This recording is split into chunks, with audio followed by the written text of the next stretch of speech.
Ce soir, déclaration controversée sur les vaccins préférentiels. Justin Trudeau tente de se faire rassurant. Entre Santé Canada et le Comité consultatif national de l'immunisation, à qui doit-on se fier? La docteure Nathalie Granvaux répond à nos questions. L'impact politique de la déclaration du CCNI et l'image des conservateurs alors que la pandémie fait rage en Alberta et en Ontario. On en discute avec notre panel d'observateurs. Et davantage de questions sur la langue d'éducation dans le nouveau recensement. Quels impacts à prévoir sur les communautés francophones minoritaires au pays? On retrouve Stéphanie Chouinard à Toronto et Frédéric Boily à Edmonton. Bonsoir, Mesdames, Messieurs. Le premier ministre Justin Trudeau a tenu à rassurer les Canadiens aujourd'hui, affirmant que tous les vaccins contre la COVID distribués au pays sont bel et bien sécuritaires. M. Trudeau réagissait à une déclaration du Comité consultatif national de l'immunisation qui a affirmé hier que les vaccins à ARN, comme ceux de Pfizer et de Moderna, constituent des vaccins préférentiels. Le CCNI recommandait aux Canadiens qui se considèrent à faible risque de contracter le coronavirus d'attendre ces vaccins plutôt que d'opter pour ceux d'AstraZeneca et de Johnson & Johnson. Alors voici ce que le premier ministre Trudeau avait à dire cet après-midi.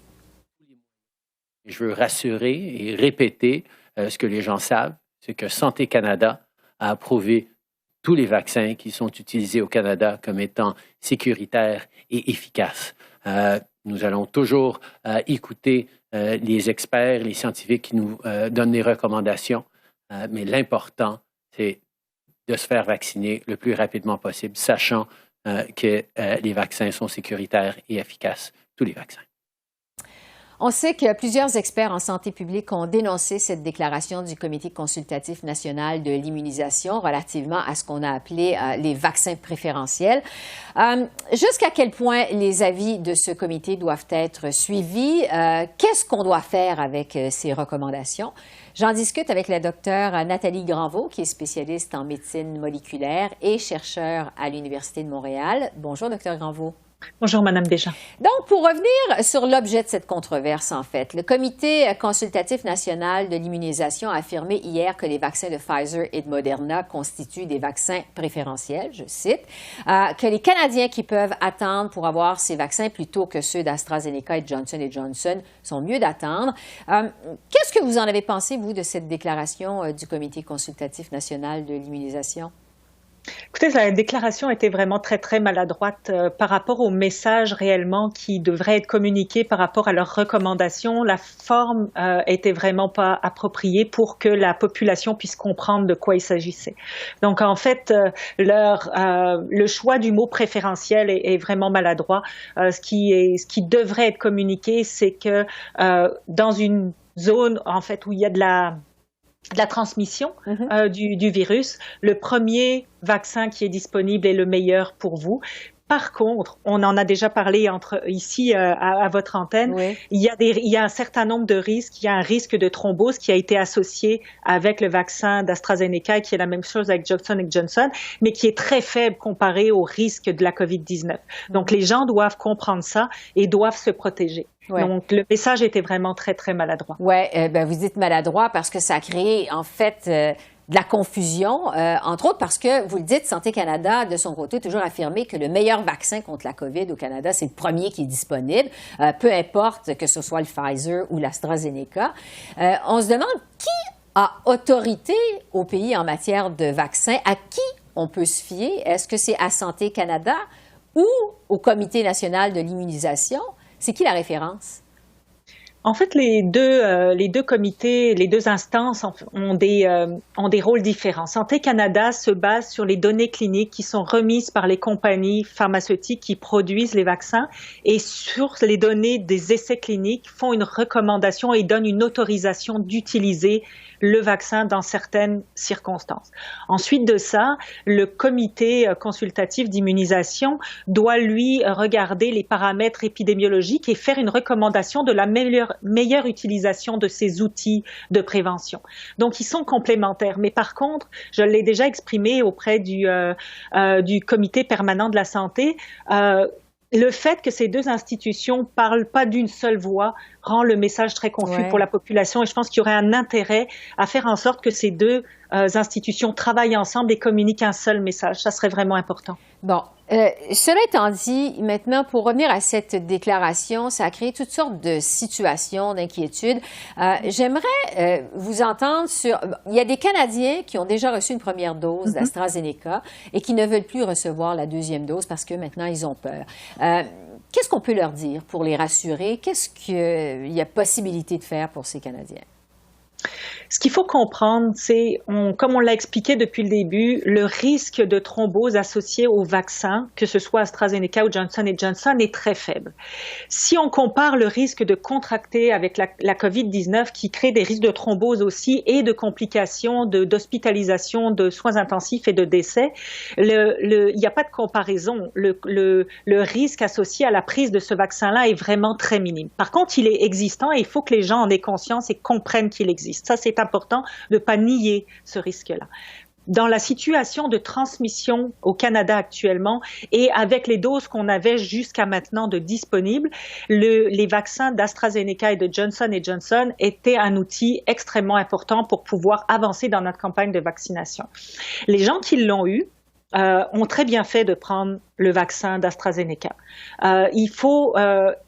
Si on attend un mois pour prendre un autre vaccin qui serait celui de Pfizer ou de Moderna, si dans cette période-là, on contracte la COVID-19, on a beaucoup plus de risques d'avoir des complications que d'avoir pris le vaccin. Donc, je voudrais juste rassurer les gens qui ont pris ces vaccins-là que c'est le bon choix qu'ils ont fait de se protéger le plus rapidement possible. Oui, c'est ça. Et de prendre le même vaccin pour la deuxième dose, parce qu'il y a des gens qui se demandent s'ils ne peuvent pas prendre un autre vaccin pour la deuxième dose. C'est important de prendre deux doses du même vaccin.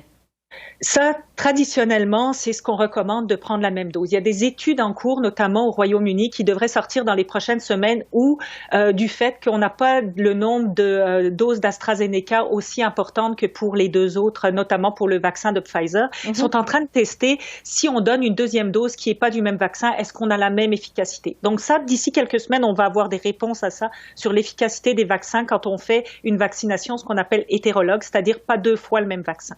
Bon. Ici au Canada, on a, en fonction des doses qui vont arriver de AstraZeneca, le choix va se poser de savoir est-ce qu'on va être capable de donner le même vaccin aux gens qui ont reçu l'AstraZeneca versus donner un autre vaccin. Mais les données sont en cours et devraient être vraiment disponibles très rapidement. Est-ce que ça vous étonne, vous, que le vaccin d'AstraZeneca n'ait pas encore été approuvé par les autorités américaines? Non, en fait, c'est exactement la problématique qu'on a dans l'utilisation du vaccin d'AstraZeneca ou de Johnson & Johnson, sachant qu'on connaît le petit risque qui existe, c'est que si on n'a pas besoin de ces vaccins-là pour pouvoir vacciner notre population à la vitesse où on le veut, on peut privilégier effectivement les vaccins ARN. Aux États-Unis, ils ont tellement de doses de Pfizer et de Moderna que finalement, ils n'ont pas besoin d'un troisième vaccin parce qu'ils ont toutes les doses qu'ils ont besoin pour vacciner leur population. C'est le même choix pour le Danemark qui finalement n'utilisera pas le Johnson & Johnson parce qu'ils ont probablement assez de doses des autres vaccins pour assurer leur campagne de vaccination. Oui, je veux vous entendre justement en terminant sur le Johnson & Johnson. On sait qu'il est approuvé au Canada. On a reçu la semaine dernière quelques 300 000 doses qui sont pas encore distribuées. La distribution est sur la glace. Il y a des craintes quant à la qualité du produit. On parle d'une possible altération du vaccin. Pourquoi l'enquête sur la qualité du Johnson & Johnson est si longue? En fait, ça prend quand même quelques jours. Est-ce que c'est normal? Je pense que oui. Je pense qu'il faut s'assurer vraiment que tous les éléments sont vraiment sécuritaires. Donc, prendre le temps considérant qu'on a déjà beaucoup de doses de Pfizer qui arrivent ces jours-ci. Donc, on peut se permettre de prendre quelques jours pour s'assurer que Santé Canada veut s'assurer que tous les composants aient été produits dans des lieux sécuritaires selon les plus hautes normes de qualité et de s'assurer que si elle dit les doses peuvent être utilisées, elle mettra pas en danger la population. Donc, ça, c'est normal de prendre le temps, sachant qu'en raison de plus, on a beaucoup de doses de Pfizer qui arrivent cette semaine. Oui, c'est ça qu'on peut donc se permettre. Ça, c'est la bonne nouvelle parce que les vaccins arrivent, on peut se permettre de prendre son temps. Docteur Nathalie Granvaux, spécialiste en médecine moléculaire, merci beaucoup pour ces précisions. C'est toujours extrêmement apprécié. Merci. Merci. Au revoir. Cette déclaration controversée du Comité national consultatif de l'immunisation sur les vaccins préférentiels, ça a fait beaucoup réagir et ce sera d'ailleurs notre premier sujet de discussion avec notre panel d'observateurs que je retrouve avec plaisir.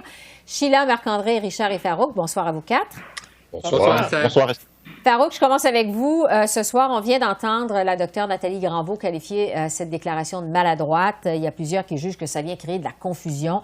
L'Association canadienne des pharmaciens estime que ça vient alimenter la peur envers les vaccins. Qu'est-ce que vous en avez pensé, vous? Oui, effectivement, ça rajoute à la confusion. On avait déjà commencé à l'entrevoir avec les nouvelles sur AstraZeneca il y a quelques semaines. Il y avait déjà des inquiétudes. Maintenant, avec le Johnson & Johnson. Donc, on hiérarchise en gros les vaccins selon le comité national. Je ne sais pas si c'est exactement ils vont revenir sur les mots, leur choix de mots, mais clairement, le message envoyé à la population, c'est qu'il y a deux classes de vaccins. Et mon inquiétude, c'est qu'au moment où le plus important, on doit se faire vacciner et augmenter la couverture de vaccination. Rajouter cet élément de confusion, ça va juste handicaper les gens, peut-être faire les gens hésiter à aller se vacciner et ça peut être problématique. Oui, c'est ça. Richard, est-ce que vous pensez aussi que le CCNI est contre-productif, je dirais, dans cette vaste campagne de vaccination qui se déroule actuellement au pays? Écoutez, pour le commun des mortels, pour l'ensemble de la population, que cet organisme ait sorti une hiérarchie parmi les vaccins, c'est une chose, mais je ne crois pas qu'il y ait péril en la demeure.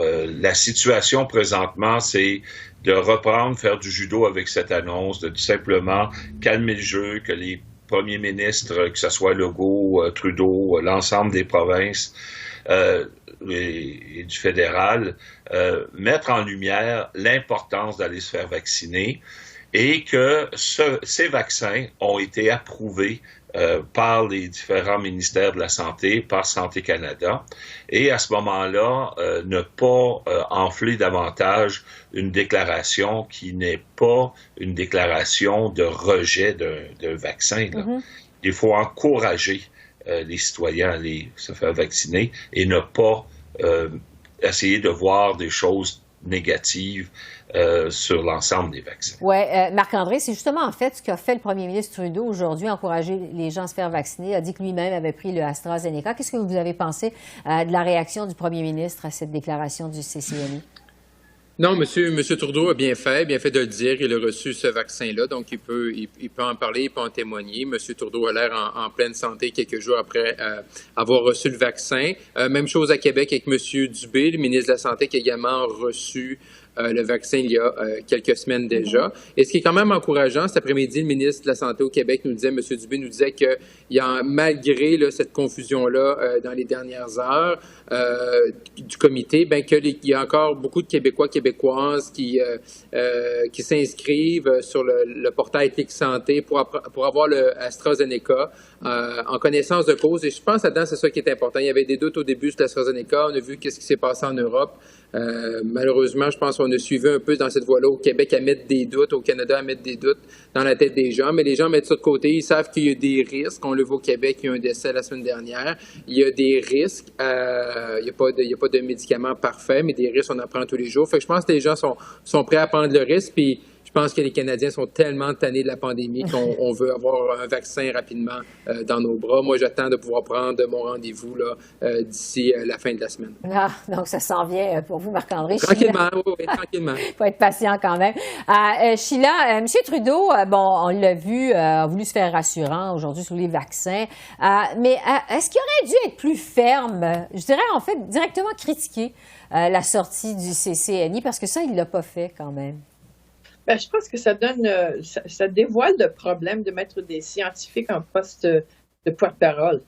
Parce que j'ai reçu une lettre de mon médecin disant que j'avais plus de chances de me faire tuer par une botte de tanneur que de prendre un problème avec AstraZeneca.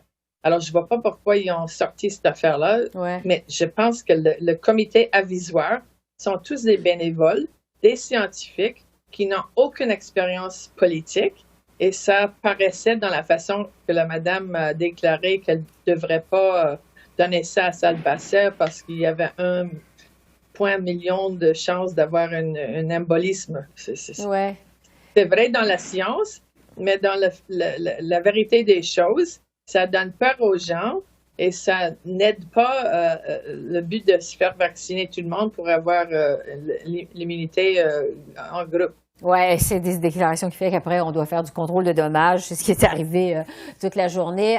Deuxième sujet sur lequel je veux vous entendre, c'est la flambée des cas de COVID-19 qui se concentrent dans des provinces qui sont gouvernées par des conservateurs, comme par exemple en Alberta et en Ontario. Et la satisfaction face à la gestion des premiers ministres de ces provinces est au plus bas actuellement. Marc-André, je vais commencer avec vous parce que, bon, on le voit à l'écran, là, il y a un sondage léger tout récent qui démontre assez clairement combien les premiers ministres conservateurs, Jason Kenney et Doug Ford notamment, voient leur popularité baisser à cause de leur gestion de la COVID. Est-ce que, bon, en fait, c'est l'image de toute la famille conservatrice au Canada qui est ternie par ce qui se passe en Ontario et en Alberta? Ben, je suis pas, j'ai vu les chiffres comme vous, je suis pas convaincu non plus que les gens regardent ça et disent que c'est vraiment le mouvement conservateur qui fait déroute. Je veux dire, Monsieur Ford avait une cote de popularité très élevée en début d'année. Ça varie. Je pense que les situations d'Ontario et l'Alberta sont totalement différentes. On sent en Alberta que même à l'intérieur de son caucus, pour M. Kenney, c'est plus difficile. Ce soir, M. Kenney va annoncer des nouvelles mesures. Ça va être intéressant de voir ces députés comment ils vont réagir. C'est sûr que quand on voit des premiers ministres provinciaux où leur cote de popularité est au plus bas, ben là, c'est sûr qu'à ce moment-là, on se dit est-ce que ça aura des répercussions sur les conservateurs fédéraux. Mais quand ça va bien pour M. Kenney puis M. Ford dans leur province, on se dit pas ben ça va aider M. O'Toole à Ottawa. Donc, je pense qu'il faut faire attention avec cette analyse-là, qui est souvent faite un peu de façon singulière, en oubliant un ensemble de contextes, mais la situation peut changer rapidement, comme on a vu dans des sondages fédéraux que Monsieur Trudeau avait une avance de 10-12 points, et ce matin, quelques sondages des derniers jours nous met à peut-être 3, 4 ou 5 points de différence. Donc, il faut faire attention avec les sondages, et je pense pas que présentement, les gens pensent vraiment non plus à la politique partisane. Oui. Farouk, là-dessus, qu'est-ce que vous en pensez? Oui, c'est sûr que moi, je crois qu'il y a une tendance de fond. Bon, il ne faut pas s'attarder nécessairement au ponctuel, mais il y a une tendance de fond dans le mouvement conservateur. Si on regarde en Amérique du Nord, cette tendance à dénigrer le rôle de l'État, cette tendance à dénigrer le collectif et à miser surtout sur la responsabilité individuelle. Ce qu'on a vu dans la dernière année de la pandémie, c'est que les gens se sont rendus compte qu'il y a une importance au collectif, qu'il y a une importance à rassembler les ressources et à venir en aide aux gens plus vulnérables.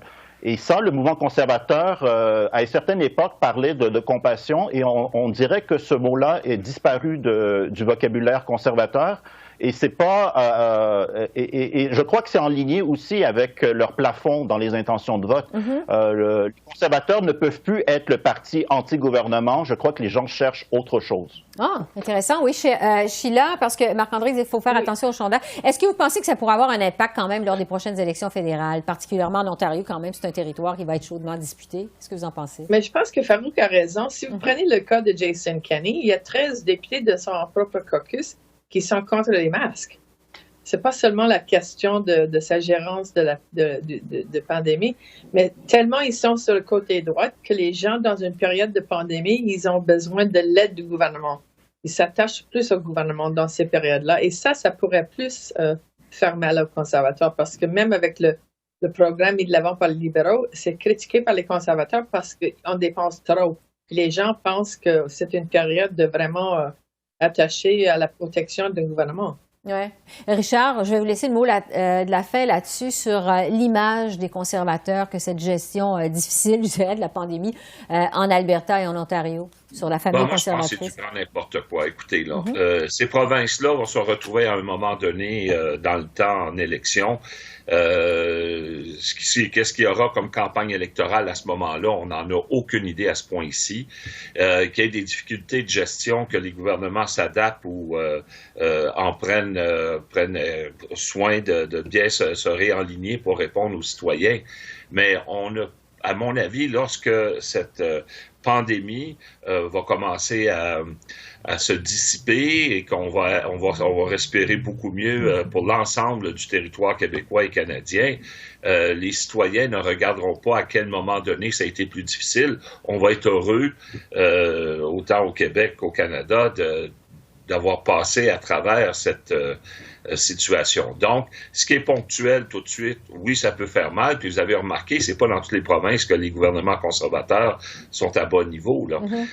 Donc, il faut prendre ça avec un grain de sel. C'est un indicateur du moment, mais de là à commencer à sortir notre boulier pour les prochaines campagnes électorales, que ce soit province, Québec ou Canada, je pense que c'est exagéré. Oui, parce que il y a quand même des élections au fédéral, peut-être cet automne, et au Québec et en Ontario en 2022, donc l'an prochain. Sheila, Marc-André, Richard et Farouk, merci beaucoup de vos analyses et à la semaine prochaine. Merci. Bye-bye. Merci, au revoir. Salut. Au revoir. On va revenir maintenant sur la gestion de la pandémie en Alberta et en Ontario. En Alberta, la province affiche le pire bilan par 100 000 habitants en Amérique du Nord. Et pendant ce temps-là, en Ontario, les cas de COVID baissent, mais les hospitalisations demeurent élevées. Alors, je rejoins les politologues Stéphanie Chouinard du côté de Toronto et Frédéric Boily à Edmonton. Bonjour à vous deux. Bonjour. Bonjour. Je vais commencer en Alberta, Frédéric, parce que vraiment, chez vous, la situation est critique. Les travaux de l'Assemblée législative, on le sait, sont suspendus. On annonce de nouvelles restrictions.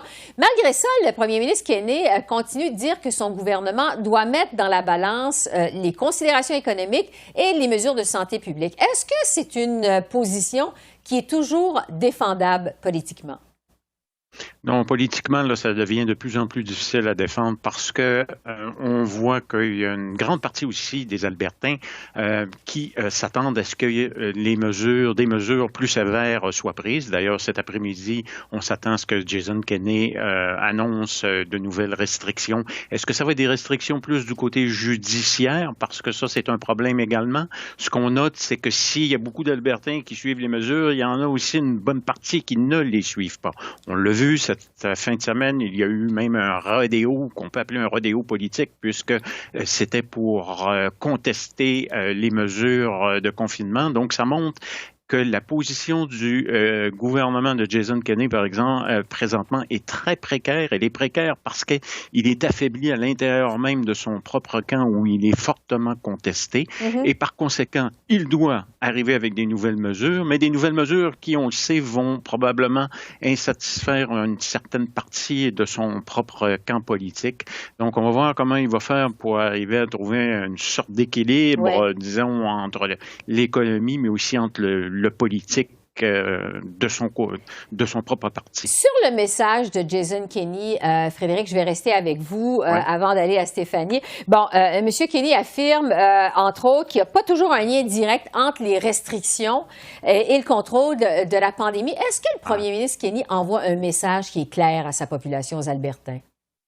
Non, le message n'est pas clair parce qu'il s'adresse à deux groupes d'Albertains d'une certaine façon. Ceux qui, à l'intérieur de son propre camp, comme je l'ai dit tout à l'heure, refuse les mesures. Puis en même temps, il veut parler à ceux qui voudraient avoir des mesures un peu plus strictes et qu'on finisse par justement ne plus être l'endroit en Amérique du Nord où l'épidémie est la plus difficile pour le moment. Donc, par conséquent, il dit une chose et son contraire, et ça fait en sorte qu'il se développe une sorte d'incohérence dans le message, une incohérence également dans les politiques, et ça fait en sorte que la pandémie s'aggrave. Oui. Je vais aller maintenant du côté de l'Ontario parce que, Stéphanie, de votre côté, ce qui retient l'attention vraiment, c'est ce rapport cinglant sur le secteur des soins de longue durée qui démontre que finalement, c'est un secteur qui n'était pas prêt à faire face à la pandémie. La ministre, dans ce dossier-là, a esquivé les questions des journalistes. Comment c'est reçu chez les Ontariens le fait qu'elle n'ait pas répondu à toutes les questions, elle n'ait pas voulu répondre aux questions? Oui, donc la ministre Fullerton qui a eu une très mauvaise journée hier, qui a appelé un point de presse quelques minutes seulement avant la période des questions et donc qui s'est esquivé après 2 ou 3 questions de la part des journalistes seulement. Donc, on ne sait pas vraiment comment le gouvernement planifie de s'attaquer aux recommandations qui sont retrouvées dans ce rapport-là. On se souvient là, que les foyers de soins de longue durée en Ontario, ça a été l'endroit où il y a eu le plus de morts et de loin dans le courant de la pandémie dans la province. On parle de près de la moitié des décès qui ont été dans ces foyers-là. Et donc, la population ontarienne veut savoir quelles seront les prochaines étapes pour s'assurer qu'une telle situation ne va pas se reproduire dans l'avenir. Oui. Vous disiez la moitié des décès dans les résidences. Est-ce que la ministre du Gouvernement devrait prendre une part de blâme? La façon dont la ministre a répondu jusqu'à maintenant, ça a été de jeter le blâme sur le gouvernement précédent. On sait, les libéraux ont été au pouvoir pendant 14 ans à Queen's Park et donc le gouvernement actuel regarde vers le passé et dit s'il y a eu des investissements à faire, ça aurait dû être fait plus tôt. Par contre, ce que le rapport indique, c'est que il y aurait franchement eu façon d'agir plus rapidement et avec plus de sévérité pour s'assurer que lorsque le coronavirus était entré dans les foyers de soins de longue durée, que ça ne devienne pas une hécatombe comme ce qui a été vu durant la première et durant la deuxième vague. Donc, il y aurait eu aussi là, des façons de faire mieux malgré certaines lacunes structurelles dont a hérité le présent gouvernement. Pour le moment, la ministre semble franchement s'en laver les mains. Oui, en tout cas, pas facile en Ontario ni en l'Alberta sur la gestion de la COVID. J'aimerais qu'on parle maintenant du dernier recensement et de son impact sur les communautés francophones au pays. Statistique Canada qui a rajouté en fait des questions sur la langue d'éducation en situation minoritaire. Frédéric, quel impact ça pourrait avoir sur les Franco-Albertains? Vous savez, on me demande souvent, des fois, il y a combien de Franco-Albertains, justement, en Alberta, et la réponse peut varier selon les chiffres, elle varie très grandement. Et c'est justement là, si on est en mesure d'avoir un portrait plus exact du nombre de Franco-Albertains, du nombre de personnes qui peuvent avoir droit à une éducation en français, ça va avoir un impact très important sur le nombre d'écoles également qu'on peut avoir. Donc, dans ce contexte-là, avoir un portrait là, plus juste de ceux qui peuvent prétendre avoir une prétention juste pour avoir accès aux écoles, c'est essentiel. Et par la suite, ça peut avoir des effets également sur le système post-secondaire, puisqu'il faut quand même être en mesure de former ces futurs enseignants pour éventuellement de futures écoles. Oui, des impacts positifs. Stéphanie, en Ontario, quels pourraient être les effets de ce changement sur les communautés francophones en milieu minoritaire de votre côté? Oui, en Ontario comme en Alberta et un peu partout ailleurs, je pense que ce qui va être fondamental, c'est qu'on va avoir des données beaucoup plus claires et beaucoup plus précises sur le nombre d'ayants droit lorsqu'on décide de rénover ou de bâtir une nouvelle école. Et ça, on le voit depuis les dernières années, lorsque les gouvernements provinciaux reconnaissent que la demande dans une région donnée justifie la construction d'une nouvelle école, souvent, les chiffres qu'on utilisait étaient à ce point peu précis que systématiquement, on bâtissait des écoles trop petites avec le résultat que moins d'une décennie plus tard, on devait avoir des roulottes portatives dans les cours d'école parce qu'on avait trop d'étudiants pour la grandeur de l'école qui a été construite. Et donc là, on rentre dans des problèmes plus sérieux de qualité de l'éducation, de laboratoires trop petits, de gymnases trop petits, etc. Tandis que là, avec les données du recensement à partir de cette année, on n'aura plus besoin de se battre pour démontrer qu'il y a effectivement un besoin pour une nouvelle école ou pour une école plus grande. Oui. Donc, on s'entend que des questions plus pointues qui vont donner un meilleur portrait de la situation dans les deux provinces. Stéphanie à Toronto et Frédéric à Edmonton. Merci beaucoup à vous deux. On se retrouve la semaine prochaine. Merci. Merci à vous. Au revoir. Au revoir. Alors voilà, c'est comme ça qu'on a vu l'essentiel de l'actualité de ce mardi 4 mai sur la colline parlementaire à Ottawa. Esther Bégin qui vous remercie d'être à l'antenne de CEPAC, la chaîne d'affaires publiques par câble. Je vous souhaite une excellente fin de soirée et je vous dis à demain. Et d'ici là, continuez à prendre soin de vous. Au revoir.